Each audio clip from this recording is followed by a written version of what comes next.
দুই নম্বর গুণ হলো ওয়াইজা খাতাবাহুমুল জাহিলুনা ক্বালু সালামা। যখন কোনো জাহেল ব্যক্তি তার সাথে তর্কে জড়িত হবে তখন সে তাকে সালাম দিয়ে সেখান থেকে ফিরে আসবে। অর্থাৎ কোনো মূর্খ মানুষ যদি তার সাথে কোনো বিষয়ে তর্ক করে তো তিনি তার শান্তির জন্য দোয়া করে সেখান থেকে চলে আসবে,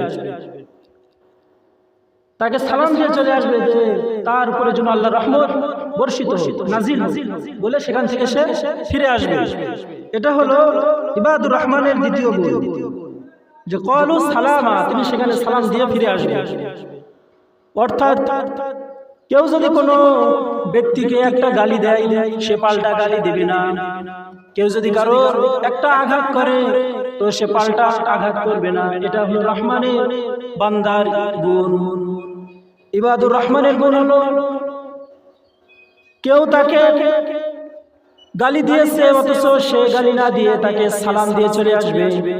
কেউ তাকে প্রহার করেছে সে তাকে প্রহার না করে সে সেখান থেকে তার শান্তির দোয়া করে চলে আসবে। এটাই হলো রহমান, ইবাদুর রহমানের গুণ।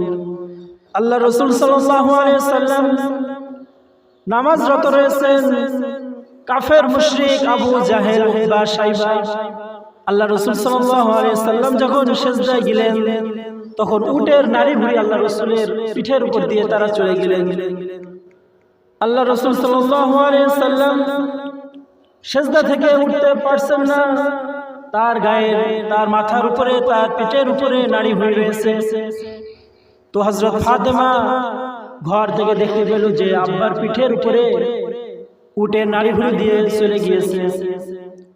তো হযরত ফাতেমা রাদিয়াল্লাহু আনহা তিনি তার পিতার পিঠ থেকে নিজের হাত দ্বারা নাড়ি ভুঁড়িগুলো সরিয়ে দিলেন।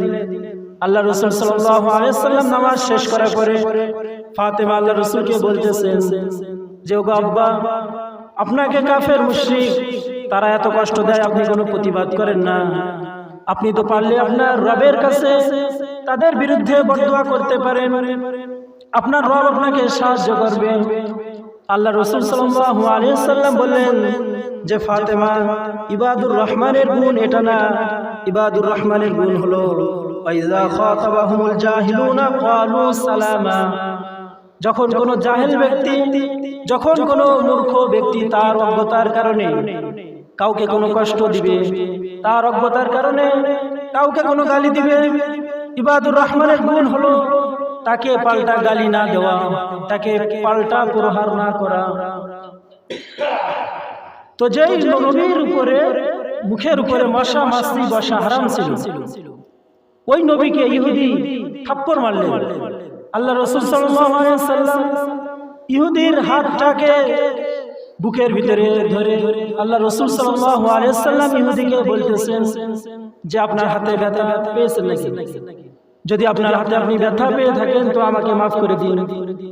সে চোরটা মারছে আল্লাহ রাসূলকে, অথচ আল্লাহ রাসূল সাল্লাল্লাহু আলাইহি ওয়াসাল্লাম সে হাতে ব্যথা পেয়েছে কিনা তার কাছে মাফ চায়।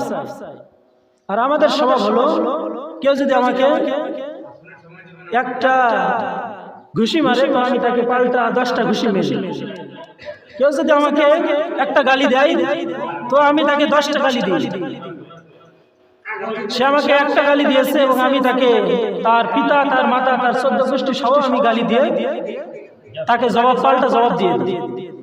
তো এটা ইবাদুর রহমানের গুণ নয়।